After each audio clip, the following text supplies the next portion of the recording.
कक्षा 10वीं के प्यारे विद्यार्थियों, लो जी आ गया आपका हिंदी का वार्षिक परीक्षा 2025 का। जो आपका हिंदी का पेपर होगा 27 फरवरी को, उसका मैं रियल पेपर बता रहा हूँ।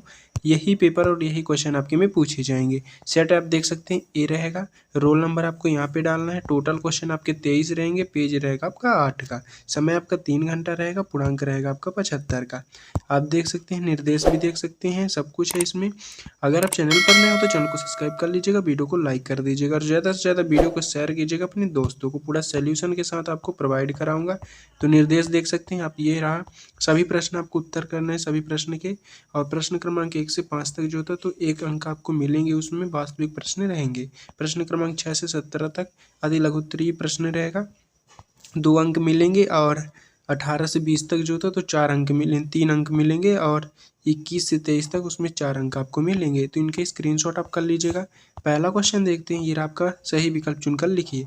तो कि हिंदी पद्य साहित्य का दूसरा काल है तो भक्ति काल हो जाएगा सही आंसर। दूसरा, कवि ने बादलों को किसकी कल्पना के समान पहले हुआ माना है, तो इसका हो जाएगा द नंबर, इसका सही आंसर। तीसरा है, लय तुक या तिगत मात्रा एवं चरण के युक्त रचना को कहते हैं, तो तीसरे का आंसर आपका छंद हो जाएगा। नेताजी का चश्मा कहानी का मूल भाव है। देशभक्ति की भावना।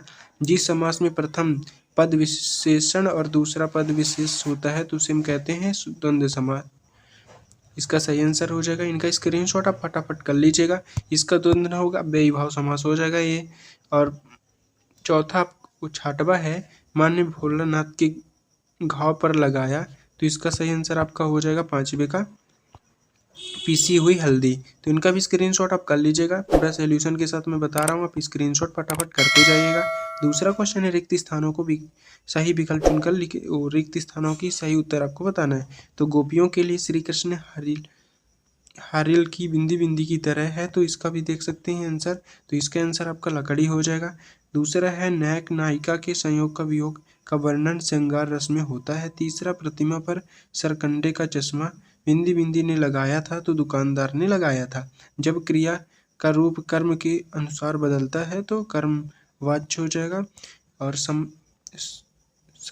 हाथ जोड़िए पाठ गद्य की बिंदी बिंदी यात्रा वृंतन, तो इसका सही आंसर हो जाएगा। चाय के भगोनों में कई बिंदी बिंदी और बोकू पहले चाय की पत्तियां तोड़ रही थी, तो इसका युक्तियां हो जाएगा। तो इनका स्क्रीनशॉट आप कर लीजिएगा। दूसरे का आपका हो जाएगा लकड़ी, तीसरे का श्रृंगार, दूसरे का दूसरे आंसर हो जाएगा श्रृंगार, दुकानदार हो जाएगा, कर्मवाच्य हो जाएगा, और यात्रा बत्ता हो जाएगा, और युक्तियाँ। इनका स्क्रीनशॉट आप कर लीजिएगा फटाफट। तीसरा क्वेश्चन है आपका, सही जोड़ी बनाकर लिखिए, तो उत्सव कविता हो जाएगा, तो इसका सही आंसर हो जाएगा सूर्यकांत त्रिपाठी निराला। काव्य की आत्मा होती है तो रस हो जाएगा, और गोविंद भगत हो जाएगा, तो तीसरे का हो जाएगा शीला अग्रवाल। मुन्नी भंडारी में साहित्य की रचि पैदा की, तो ये इसका चौथे का हो जाएगा आपका, ये हो जाएगा ड नंबर।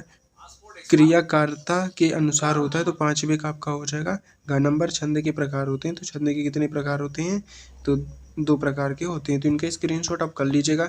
चौथा क्वेश्चन है आपका, एक वाक्य या एक शब्द में उत्तर आपको बताना। जयशंकर प्रसाद की आत्मकथा कविता किस पत्र में प्रकाशित हुआ, तो ये देख सकते हैं, भोलानाथ और उसके साथी अमले को घिस कर क्या बजाते थे, तो सहमाई बजाते थे। संस्कृत निबंध हमें किससे टकराने की प्रेरणा देती है, तो कठिन परिस्थितियों का। और टेढ़ी खीर मुहावरे का अर्थ होता है, तो कठिन कार्य हो जाएगा। और हिरोशिया नामक कविता किस काव्य संग्रह से ली गई है, तो अरिओ हो जाएगा इसका सही आंसर। कंपनी के काम के सिलसिले में कस्बे से कौन सा गुजरता था, नहीं कौन गुजरता था, तो हलदार इसका साहब हो जाएगा। इनका स्क्रीनशॉट आप कर लीजिएगा। चौथे का आप देख सकते हैं, ये आपका पहला, दूसरा, तीसरा, चौथा, 5वां और 6वां, तो इनका स्क्रीनशॉट आप पूरा कर लीजिएगा। आपका सत्य है, ये देख सकते हैं, उद्धव का संदेश गोपियों को गुड़ की तरह मीठा लगा। दूसरा हो जाएगा, राम बाजार जाता है, आज्ञावाचक वाक्य है, कैप्टन चश्मे वाले आज हिंद फौज का सिपाही था। और ये आपका चौथा क्वेश्चन, तो लोकोक्ति के मिलाकर लोकोक्ति शब्द बनाता है। और परशुराम के फरसे को देखकर लक्ष्मण भयभीत हो गए। भोलानाथ के पिता, उन्होंने गोरस भात चांदी के कटारों में लिखते थे, तो इसका हो जाएगा पहले का आपका 5वें का पहला सत्य हो जाएगा। दूसरा भी सत्य, तीसरा सत्य, चौथा सत्य और पांचवा आपका सत्य हो जाएगा और ये सत्य हो जाएगा। तो इनका स्क्रीनशॉट आप फटाफट कर लीजिएगा। 6वां क्वेश्चन है, रीति काल को श्रृंगार काल क्यों कहा गया है, लिखिए। 7वां हो जाएगा, तुलसीदास अथवा जयशंकर प्रसाद की काव्यगत विशेषता निम्नलिखित बिंदु के आधार पर कीजिए। तो ये आपका 6वें का आंसर प्रगतिवादी काव्य की विशेषता है। तो ये देख सकते हैं पहला विशेषता हो जाएगा, समस्तवादी विचारधारा प्रेरित प्रगतिवादी काव्य में सामाजिक समस्या का उद्भव हुआ। दूसरा देख सकते हैं, तीसरा देख सकते हैं। तो इनका स्क्रीनशॉट आप करते जाइएगा। चौथा देख सकते हैं 2 नंबर की रहेगा तो आपको 2 ही बताना है। ये देख सकते हैं क्वेश्चन नंबर आपका 7वें का आंसर है। ये देख सकते हैं 7वें क्वेश्चन के आंसर। तो इसमें रचनाएं हो जाएगा रामचरितमानस और विनय पत्रिका 2 बताना है, भाव पक्ष, कला पक्ष और भक्ति भाव देख सकते हैं। तो इनका स्क्रीनशॉट आप कर लीजिएगा। 8वां क्वेश्चन देखते हैं। ये रहा आपका 8वां क्वेश्चन, युद्धों के व्यापार की तुलना किस किस से की गई थी, यानी की गई है। लक्ष्मण ने वीर योद्धा क्या क्या विशेषताएं बताई। और 10वां महाकाव्य एवं खंड काव्य में अंतर बताइए। तो इनका क्वेश्चन के आंसर यानी स्क्रीनशॉट कर लीजिएगा। आंसर आप देख सकते हैं, ये रहा 8वें क्वेश्चन, गोपियों के अनुसार राजा का धर्म उसकी प्रजा की हर तरह से रक्षा करना होता है। तो इनका स्क्रीनशॉट आप कर लीजिएगा। ये रहा आपका 9वां क्वेश्चन, लक्ष्मण के वीर योद्धा निम्नलिखित बताइए। तो पहला हो जाएगा, वीर योद्धा स्वयं अपनी वीरता और बखान नहीं करते। इनका भी स्क्रीनशॉट आप कर लीजिएगा। ये रहा आपका पहला, दूसरा, तीसरा और चौथा। इनका स्क्रीनशॉट कर लीजिए। और क्वेश्चन नंबर 10वां है आपका, महाकाव्य और खंड काव्य में इस प्रकार अंतर होता है। तो महाकाव्य की कथा वस्तु विस्तृत रहती है और महाकाव्य में अनेक पत्र होते हैं। महाकाव्य में सभी रसों का समावेश होता है। महाकाव्य में 8 से अधिक स्वर होते हैं। ये हो जाएगा आपका 10वां हो गया। और ये आपका 11वां क्वेश्चन, दोहा छंद का उदाहरण लिखिए। 12वां हो जाएगा, कहानी उपन्यास के 2 अंतर बताइए। 13 हो जाएगा, राम वृक्ष और बेनीपुरी मंत्री भंडारी की साहित्य विशेषताएं निम्नलिखित बिंदु के आधार पर कीजिए। 2 रचनाएं और भाषा शैली बताना है। 14 क्वेश्चन, भगत के पुत्रवधु उन्हें अकेला क्यों नहीं छोड़ना चाहती थी।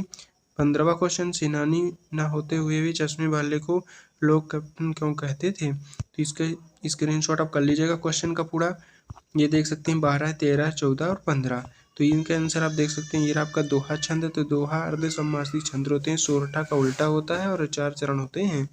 इसके 3 चरण में 13-13 मात्राएं होती है और चौथे चरण में 11-11 मात्राएं होती हैं। उदाहरण देख सकते हैं, रहीमन पानी रखिए बिना पानी सब खून, पानी गए उभरे मोती मनुष्य चून। तो इनका स्क्रीनशॉट आप कर लीजिएगा। ये आपका 12वां क्वेश्चन, नाटक एकांकी में अंतर लिखिए।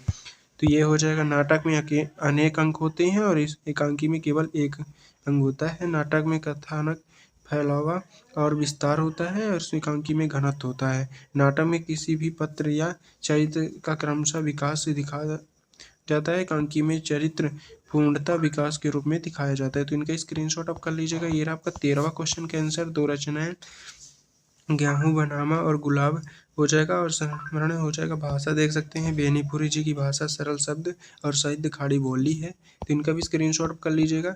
शैली देख सकते हैं, ये रहा आपका वर्णनात्मक शैली, हर्षात्मक शैली, रूपम शैली और भावनात्मक शैली। तो इनका भी स्क्रीनशॉट आप कर लीजिएगा। ये रहा क्वेश्चन नंबर आप 14 देख सकते हैं, भगत की, इनका भी स्क्रीनशॉट आप कर सकते हैं। ये रहा आपका 15वां क्वेश्चन का आंसर, चश्मे वाले का देशभक्त नागरिक था, उसके हृदय में देश के वीर जवानों के प्रति सम्मान था, इसलिए लोगों कैप्टन कहते हैं। ये रहा आपका 16वां क्वेश्चन देख सकते हैं। ये रहा आपका, निम्नलिखित वाक्यांश के लिए शब्द बताइए जो सभी को स्वीकार हो, जिसका आकार ना हो। तो ये रहा आपका 16वां का देख सकते हैं। 17वां क्वेश्चन, भोलानाथ अपने साथियों को देखकर किसकी ना क्यों भूल जाता है। और 18वां क्वेश्चन, निम्नलिखित काव्यांश। 18वां क्वेश्चन देख सकते हैं, निम्नलिखित काव्यांश का संदर्भ प्रसंग सहित भावार्थ लिखना है। तो पूरा आपको पढ़ना है। काव्यांश, संदर्भ, प्रसंग, भावार्थ आपको सहित बताना है। तो ये देख सकते हैं इसका आंसर 17वां क्वेश्चन के आंसर, बल सुलभ प्राकृतिक होती है कि वे अपने पसंदीदा वस्तुओं और रचिगत क्रियाकलापों की ओर शीघ्र आकर्षित हो जाते हैं। तो इनका स्क्रीनशॉट आप कर लीजिएगा। 18वां क्वेश्चन के आंसर आप देख सकते हैं, संदर्भ और प्रसंग। तो इनका भी स्क्रीनशॉट आप कर लीजिएगा फटाफट। क्वेश्चन नंबर आपका है 19वां, निम्नलिखित गद्यांश के संदर्भ प्रसंग सहित व्याख्या कीजिए। तो इसका भी स्क्रीनशॉट आप कर लीजिएगा। 20वां क्वेश्चन, मेरे जीवन का लक्ष्य विषय पर अनुच्छेद लिखिए। तो इनका भी स्क्रीनशॉट आप कर लीजिएगा फटाफट। ये रहा आपका 20वां का आंसर। ये रहा आपका 21वां क्वेश्चन, देख सकते हैं निम्नलिखित अपीठ करते हैं तो देख सकते हैं पूरा।